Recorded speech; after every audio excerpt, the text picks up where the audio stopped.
வணக்க நண்பர்களே, மீண்டும் இந்த சேனலில் உங்களை சந்திப்பதில் பெருமகிழ்ச்சி அடைகிறேன். இப்போ மெட்ராஸ் ஹைகோர்ட் டிரைவர் வேக்கன்சிக்கு புதுசாக கால்ஃபர் பண்ணியிருக்காங்க.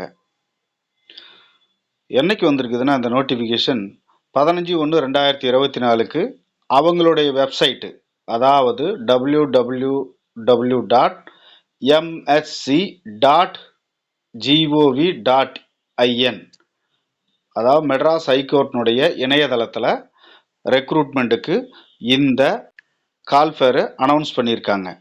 டிரைவருக்கான அனௌன்ஸ்மெண்ட், ஓகேங்களா? 2 அனௌன்ஸ்மெண்ட் பண்ணியிருக்காங்க. இது ஸ்பெஷலாக டிரைவருக்கான தனிப்பட்ட அனௌன்ஸ்மெண்ட், ஓகேங்களா? இப்போ அதை பார்ப்போம். இது அனௌன்ஸ் பண்ணது 15ஆம் தேதி. இப்போ இது ரிஜிஸ்ட்ரேஷன் சப்மிஷன் ஆன்லைனில் மட்டும்தான், ஆஃப்லைனில் அப்ளிகேஷன் போடுற வேலையெல்லாம் கிடையாது. ஆன்லைனில் மட்டும்தான் பண்ணணும். அவங்க வெப்சைட்டில் போய் தான் பண்ணணும்.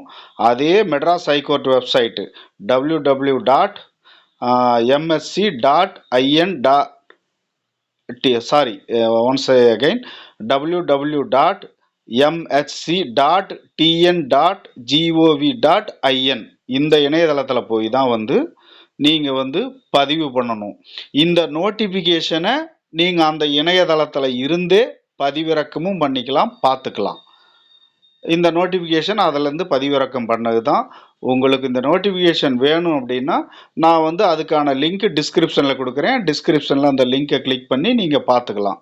அந்த லிங்க் மூலமே கூட நீங்கள் வெப்சைட்டுக்கு போய் அங்கேருந்து நீங்கள் ஆன்லைனில் நீங்கள் உங்கள் அப்ளிகேஷனை ரிஜிஸ்டர் பண்ணலாம், ஓகேங்களா? இப்போ அடுத்தது 13ஆம் தேதி ஆன்லைன் ஸ்டார்ட் ஆகுது, ஓகேங்களா? சாரி, 13/2 இது க்ளோஸ் ஆயிடுது. லாஸ்ட் டேட்டு 13க்கு முடிஞ்சிருது, ஓகே? அதுக்கப்புறம் காசு கட்டுறதுக்கு 15/2/24 தான் லாஸ்ட் நாள். அதுவும் நீங்கள் ஆன்லைனில் தான் பே பண்ணணும், ஓகேங்களா? ஆஃப்லைன்கிறதே கிடையாது. அடுத்தது driver vacancy, number of vacancies. Driver vacancy, இந்த ரெக்ரூட்மெண்ட்டு, இந்த notification only for driver. Level of pay, அதாவது ஸ்கேல் ஆஃப் பே, அதாவது படிவீதம் என்னன்னா 19,500 பேசிக் பே. அதில் இருந்து 71,900 வரைக்கும் அவங்களுடைய பேசிக் பே ப்ளஸ் ஸ்பெஷல் பே. ஸ்பெஷல் பேனா அங்கே இருக்கிற அலவன்ஸு. எத்தனை வேக்கன்சி இருக்குது அப்படின்னா 13 வேக்கன்சி இருக்குது, ஓகேங்களா? அது டிஸ்ட்ரிபியூஷன் வேக்கன்சிலாம் அது உட்பிரிவுகள்லாம் அது அவங்க சம்மந்தப்பட்டது. அதை நீங்களாம் பெருசாக ஒரி பண்ணிக்காதீங்க. இது எல்லாத்துக்குமான எல்லா வேக்கன்சியுமே எல்லா வகுப்பினருக்குமே இருக்குது. அடுத்தது ஏஜ், யார் யாருக்கு என்னென்ன ஏஜ் அப்படின்னு பார்ப்போம். ரிசர்வ் கேண்டிடேட், அதாவது ரிசர்வ் கேட்டகரி எஸ்சி எஸ்டிக்கு மட்டும்தான் அதில் உட்பிரிவு இருக்குது அப்படின்னா அந்த SC ST MBC BC BC most பேக்வேர்டெலாம் இருக்கிறாங்க இல்லைங்களா, அவங்களுக்கு குறைஞ்சபட்சம் 18 வருஷமும் அதிகபட்சம் 37 வருஷமும் இருக்கணும். அதே மாதிரி அதர் கேஸ்ட் இருக்கிறாங்க பார்த்தீங்களா, அதாவது எஸ்சி எஸ்டியை தவிர எம்பிசி பிசி மோஸ்ட் பேக்வேர்டை தவிர இருக்கிறவங்களுக்கு குறைஞ்சபட்சம் 18 வருஷமும் அதிகபட்சமாக 32 வருஷமும் இருக்கணும். அதே மாதிரி ஹைகோர்ட்டில் வேலையில் இருப்பாங்க பார்த்தீங்களா, அதாவது நிரந்தர பணியாளரோ இல்லாமல் கீழ்நிலை பணியாளரோ இல்லாமல் ஒரு டெம்பரரியாவோ இருக்கிறாங்க பார்த்தீங்களா, அவங்கள மாதிரி இருக்கிறவங்களுக்கு அதாவது நிரந்தரமாகாத ஊழியர்கள், அவங்களும் டிபார்ட்மெண்டல் எக்ஸாம் மாதிரி எழுதுகிற மாதிரி இருந்தால் அவங்களுக்கும் 18 வயசுலேருந்து 47 வயசு வரைக்கும் அவங்களுக்கு எக்ஸம்ஷன் இருக்குது, ஓகேங்களா? ஏஜ் அதை பொறுத்த வரைக்கும். ரெண்டாவது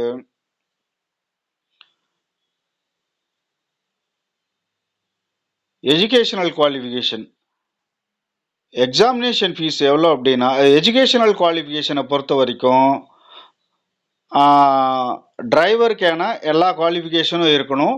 கூட must have completed 10th, minimum 10th படிச்சிருக்கணும், பாஸ் ஆகிருக்கணும். Valid motor vehicle driving licence, அதாவது எல்எம்வி கம்பல்சரி இருந்தே இருக்கணும். லைட் மோட்டார் வெஹிக்கிள்ஸ், கார் ஓட்டுற மாதிரி ஜீப் ஓட்டுற மாதிரி லைட் மோட்டார் வெஹிக்கிள்ஸுக்கான எல்எம்வி லைசன்ஸ் கம்பல்சரி இருக்கணும். வச்சிருந்தாலும் பத்தாது. ரெண்டாவது எக்ஸ்பீரியன்ஸ் இருந்தா அது ப்ரிஃபரன்ஸ். எங்க ஓட்டிக்கிட்டு இருந்தீங்க, எத்தனை வருஷமா ஓட்டிக்கிட்டு இருந்தீங்கிற மாதிரி ஒரு எக்ஸ்பீரியன்ஸ் இருக்குது. ஏன்னா ஹைகோர்ட்டுக்கு டிரைவரா போறதெல்லாம் சாதாரண வேலை இல்லை. ஜட்ஜுக்கு டிரைவரா போறதெல்லாம் ரொம்ப நுணுக்கமான வேலை. மற்ற இடத்துல வண்டி ஓட்டுறதெல்லாம் ஒரு பெரிய விஷயம் இல்லை. ஜட்ஜுக்கு டிரைவர்னாவே அவங்களுடைய பர்சனல் பாடி கார்டு, வீட்டினுடைய பாடி கார்டு மாதிரி டிரைவர். அவருடைய நிழல்னே சொல்லிக்கலாம். அதனால ரொம்ப கேர்ஃபுல்லான வேலை. தகுதியானவங்கள, ஒழுக்கமானவங்கள தான் பார்ப்பாங்க. அதாவது நீங்க மாறிக்கலாம், அதுக்கு தகுந்த மாதிரி ஒன்றும் பிரச்சனை இல்லை. டிரைவருங்க எல்லாருமே அப்படிதான். சூழ்நிலைக்கு தகுந்த மாதிரி மாறுறவங்க, இடத்துக்கு தகுந்த மாதிரி தன்னுடைய வாழ்வியலை மாத்திக்கிறவங்க டிரைவருங்க. டிரைவர் தொழிலே அப்படிதான். பட்டிக்காட்டில் இருக்கிற டிரைவர் பட்டிக்காட்டில் இருந்தால் எப்படி தங்கணுமோ அப்படி சாப்பிட்டுக்குவாரு. டவுனுக்கு போகிறவங்க டவுனுக்கு போகிறவங்க அதுக்கு தகுந்த மாதிரி வாழ்ந்துக்குவாங்க. அதனால் தன்னுடைய வாழ்வியல் அதுக்கு தகுந்த மாதிரி மாற்றிக்கலாம். அதை பற்றிலாம் வரி பண்ணிக்காதீங்க. எல்லாமே மஸ்ட்டு 10th படிச்சிருக்கணும். ஓகேங்களா? எக்ஸாமினேஷன் ஃபீஸு 500 ரூபா. பிசிக்கு, மோஸ்ட் பேக்வேர்டு பிசிக்கு, எம்பிசிக்கு அவங்களுக்கெல்லாம் 500 ரூபா. எஸ்சி எஸ்டி எக்ஸம்டடு, மாற்றுத்திறனாளிகளுக்கு எக்ஸம்டடு, அவங்களுக்கெல்லாம் எக்ஸாம் ஃபீஸ் கிடையாது. எஸ்சி எஸ்டி மாற்றுத்திறனாளி இவங்களை தவிர மீதி எல்லாத்துக்குமே 500 ரூபா எக்ஸாம் ஃபீஸு. ஓகேங்களா? அடுத்தது written examination. Mode of selection எப்படி நடக்கும்னா 3 விதமாக நடக்குது. ஒன்று ரிட்டன் எக்ஸாமினேஷன், ரெண்டாவது ப்ராக்டிக்கல் எக்ஸாமினேஷன், மூணாவது ஓரல் டெஸ்ட்டு.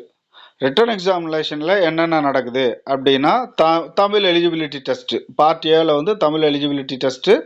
கவர்மெண்ட் டிஎன்பிஎஸ்சி என்ன சொல்லியிருக்குதோ அந்த தகுதியின் வரைமுறையில், சிலபஸினுடைய வரைமுறையில் 10th ஸ்டாண்டர்டுக்கான சிலபஸில் எக்ஸாம் நடக்கும். Part B general knowledge. அது குவாலிஃபையிங் மார்க் 30, ஜென்ரல் நாலேஜ் 75 மார்க்கும், எலிஜிபிலிட்டி டெஸ்ட் 50 மார்க்கும் நடக்கும். அதில் நீங்கள் மொத்தமாக சேர்த்து 50 மார்க் எடுக்கணும். 1.5 மணி நேரத்துக்கு அந்த டெஸ்ட் நடக்கும், ரிட்டன் டெஸ்ட்டு. ஓகேங்களா? அதுக்கு அடுத்தது சிலபஸ் தான் general Tamil up to SSLC standard முன்னாடியே சொல்லியாச்சு. அதை பார்த்துக்குங்க என்ன ஏதுன்ட்டு. 10th வர்றது ஜென்ரல் கரண்ட் ஈவெண்ட்ஸு, அது இது ஸ்போர்ட்ஸு, இந்த மாதிரி தான் பார்ட் பியில் இருக்கும். அதை பற்றியும் ஒன்றும் பெருசாக ஒரி பண்ணிக்காதீங்க. டிரைவர் தொழிலில் இருக்கிறவங்க எல்லாமே இப்போல்லாம் மொபைல் ஃபோன் யுகமாகிடுச்சு, எல்லாம் அப்டேட்டில் தான் இருப்பீங்க. ஓகேங்களா? அதை பார்த்துங்க என்ன ஏதுன்ட்டு. Practical test. ப்ராக்டிக்கல் டெஸ்ட்டில் என்ன ப்ராக்டிக்கல் டெஸ்ட்டு அதிகபட்சமாக 100 மார்க்கு. நீங்கள் பாஸ் ஆகணும்னா 40 மார்க் எடுத்தாகணும். ஓகேங்களா? Oral test, interview. இப்போ ப்ராக்டிக்கல் டெஸ்ட்டில் என்னென்ன நடக்கும்? டிரைவிங் டெஸ்ட் நடக்கும், விசிபிலிட்டி டெஸ்ட் நடக்கும், தியரி அதாவது கேள்வி கேட்பாங்க. டிரைவிங்கை பற்றி கேள்வி கேட்பாங்க, சிக்னலை பற்றி கேள்வி கேட்பாங்க, விசிபிலிட்டி பற்றி கேட்பாங்க, ப்ரியாரிட்டி யாருக்கு கொடுக்கணும், எப்படி எந்த வண்டி ஓட்டணும், யாருக்கு எப்படி ப்ரியாரிட்டி கொடுக்கறது, டிராஃபிக் பற்றி என்னென்ன, வெஹிக்கிள் என்னென்ன என்ன பிரச்சனை ஆகி போச்சுன்னா, வண்டி பிரேக் டவுன் ஆகி போச்சுன்னா என்ன பண்ணுவீங்க, சின்ன சின்ன ரிப்பேர், மைனர் ரிப்பேர், அது சம்மந்தமான ப்ராக்டிக்கல் டெஸ்ட்டு. அதாவது அது சம்மந்தப்பட்ட ஒரு பிரேக் இன்ஸ்பெக்டரோ இல்லை வெஹிக்கிள் மெயின்டெனன்ஸ் இன்ஜினியரோ யாரோ ஒருத்தர் அந்த மாதிரியான ஒரு சின்ன சின்ன இதை பற்றி கேட்பாங்க, காரை பற்றி தெரிஞ்சவங்க. அதுக்கு அடுத்து ஓரல் டெஸ்ட். ஓரல் டெஸ்ட், இன்டர்வியூவில் அவங்க ஹைகோர்ட்டினுடைய அந்த டீம் போர்டு மெம்பர்ஸ் இருப்பாங்க, அவங்க தான் கேட்பாங்க. இன்டர்வியூவில் பெருசாக ஒன்றும் கேட்ட மாட்டாங்க. உங்கள் எக்ஸ்பீரியன்ஸு, குடும்ப சூழ்நிலை, படிப்பு, இதுக்கு முன்னாடி என்ன பண்ணிக்கிட்டு இருந்தீங்க, அப்புறம் உங்களுடைய ஒழுக்கம், இதை பற்றி தான் இருப்பாங்க. அதை சர்டிஃபிகேட்டை வச்சு அவங்க கண்டுபிடிச்சிருவாங்க. உங்கள் ப்ரீவியஸ் ஹிஸ்ட்ரி அதில் என்ன போகும்போதே பயோடாட்டாலாம் எல்லாம் கேட்பாங்க. அந்த பயோடாட்டாவில் எழுதியிருப்பீங்க. அந்த பயோடாட்டாவில் நீங்கள் என்ன எழுதியிருக்கிறீங்களோ அதை பற்றி தான் அவங்க கேட்பாங்க. அவங்களுக்கு சாட்டிஸ்ஃபை ஆனது தான் அவங்க செலக்ட் பண்ணுவாங்க. அது ஒன்றும் பெரிய இதெல்லாம் கிடையாது. ஓகேங்களா? Place of posting Madras high court மட்டும்தான். எக்ஸாமினேஷன் சென்டர் சென்னையில் மட்டும்தான், வேற எங்கேயும் கிடையாது. ஓகேங்களா? சென்னையில் போய் தான் நீங்கள் டெஸ்ட் எழுதணும். ப்ராக்டிக்கல் டெஸ்ட்டும் அங்கே தான், ரிட்டன் டெஸ்ட்டும் அங்கே தான், ஓரல் டெஸ்ட்டும் அங்கே தான். ஓகேங்களா? அதனால் நீங்கள் இதுக்கு ஒரு நல்ல டிரைவராக மெட்ராஸ் ஹைகோர்ட்டில் ஜாயின் பண்ணி உங்களுடைய பணி சிறக்க நல்வாழ்த்துக்கள் இன்ஃபர்மேஷன் வாரியர் தரப்புலேருந்து உங்களுக்கு தெரிவிச்சுக்கிறேன். என்னுடைய பணிவான வேண்டுகோள், உங்களுக்கு நான் சொன்னது பிடிச்சிருந்தா, உங்களுக்கு பயன்படுற மாதிரி இருந்தால் இல்ல உங்களுக்கு பயன்படலனா கூட உங்களுடைய நண்பர்களுக்கு பயன்படலாம். உங்களுக்கு வேண்டப்பட்டவர்களுக்கு பயன்படலாம். அவங்களுக்கு ஷேர் பண்ணுங்க. இதுக்கு பின்னாடி என்னுடைய உழைப்பு நெறையா இருக்குது. என்னுடைய சேனல சப்ஸ்கிரைப் பண்ணுங்க, லைக் பண்ணுங்க, கமெண்ட் பண்ணுங்க.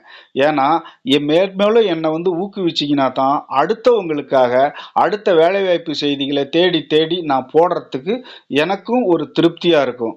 தயவு செஞ்சு என் சேனல ஊக்குவிக்க சப்ஸ்கிரைப் பண்ணுங்க, லைக் பண்ணுங்க, ஷேர் பண்ணுங்க. நன்றி, வணக்கம், வாழ்த்துக்கள்.